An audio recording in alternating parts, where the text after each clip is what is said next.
নমস্কার বন্ধুরা, আমি সুপ্রিয়া চলে এসেছি আজ আবারও একটি নতুন রেসিপি নিয়ে আপনাদের সাথে শেয়ার করতে। আজকের রেসিপিটি হলো সুজি ও আলুর নাস্তা। একদম সহজ পদ্ধতিতে কোনো রকম আলু সিদ্ধর ঝামেলা ছাড়াই এটা তৈরি করে নেওয়া যায়, আর খেতে বেশ সুস্বাদু লাগে। তো এর জন্য আমি একটা বড় সাইজের আলু খোসাটা ছাড়িয়ে নিয়েছি। এবার এই আলুটাকে একটা গ্রেটারের সাহায্যে গ্রেট করে নেব।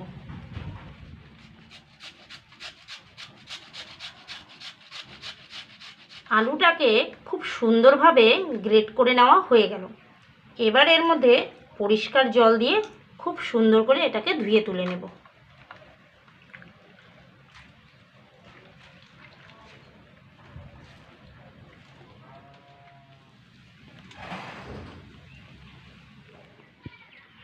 আলুটাকে কেটে ধুয়ে নেওয়ার ফলে দেখুন কতটা সুন্দর ঝুরঝুরে হয়েছে। এবার এর মধ্যে একে একে দিয়ে দেব 100 গ্রাম সুজি, 50 গ্রাম বেসন, দুটো বড় সাইজের পেঁয়াজ কুচি, কাঁচা লঙ্কা কুচি, ধনেপাতা কুচি, সামান্য একটু গ্রেট করা আদা, 2 চামচ লবণ, 1 চামচ শুকনো লঙ্কার গুঁড়ো, হাফ চামচ হলুদ, 1 চামচ জিরের গুঁড়ো। এবার পরিমাণ মতো জল দিয়ে এটাকে খুব সুন্দর করে মেখে নেব।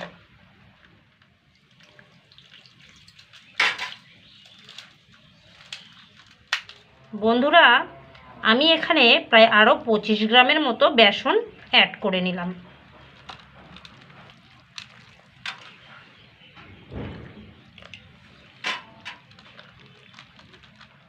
সমস্ত উপকরণগুলো একসঙ্গে মেখে নেওয়া হয়ে গেল। আর দেখুন কতটা পাতলা করেছি, দেখে বুঝতেই পারছেন। উনুনটা জ্বালিয়ে কড়াইটা বসিয়ে দিয়েছি। এবার কড়াইয়ের মধ্যে সামান্য একটু তেল দিয়ে দিচ্ছি। তেলের মধ্যে দিয়ে দিচ্ছি সামান্য একটু লাল সর্ষে আর সাদা তিল।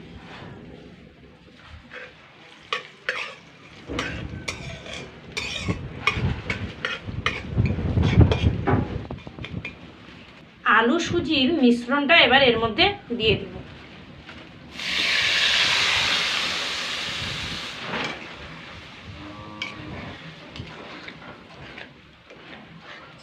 এইভাবেই এটা নাড়াচাড়া করতে করতে একটা ডোয়ের মতো তৈরি করে নেব। এ পর্যায়ে এসে দেখুন অনেকটাই গাঢ় হয়ে এসেছে। এইভাবেই আরও বেশ কিছু সময় এটা নাড়াচাড়া করতে করতে একদম শক্ত একটা ডো তৈরি করে নেব। ডোটা পুরোপুরিভাবে রেডি হয়ে গেছে। এবার এটা নামিয়ে নেব।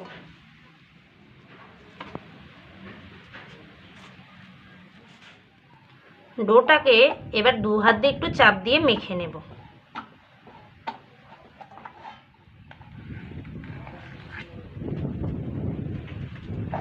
ডোটাকে 2 ভাগে ভাগ করে নিয়ে অর্ধেকটা এক থালায় আর বাকি অর্ধেকটা আরেক থালায় নিয়ে নিচ্ছি। এবার এই অর্ধেক ডো খুব সুন্দর করে থালার মধ্যে এইভাবে ছড়িয়ে দেব। এইভাবেই হাত দিয়ে চাপ দিয়ে দিয়ে খুব সুন্দর করে একটা চৌকো শেপ দিয়ে নিলাম।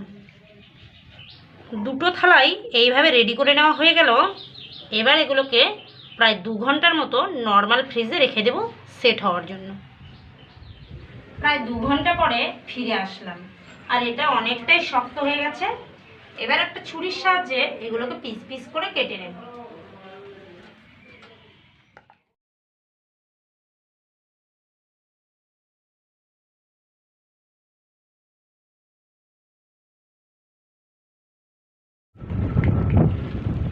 এবার এগুলোকে এক এক করে তুলে নিয়ে তেলের মধ্যে খুব সুন্দর করে ভেজে নেব।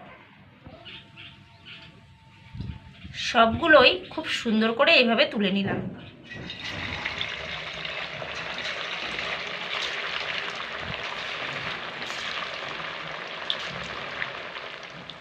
এক পাশে হয়ে আসার পরে এবার খুন্তি দিয়ে এগুলোকে উল্টে দেব।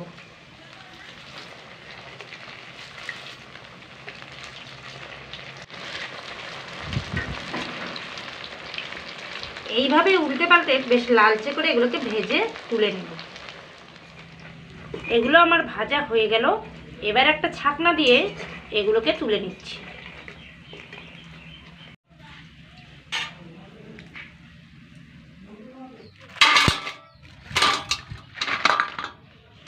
এক এক করে সবগুলোই খুব সুন্দর করে ভেজে তুলে নিলাম।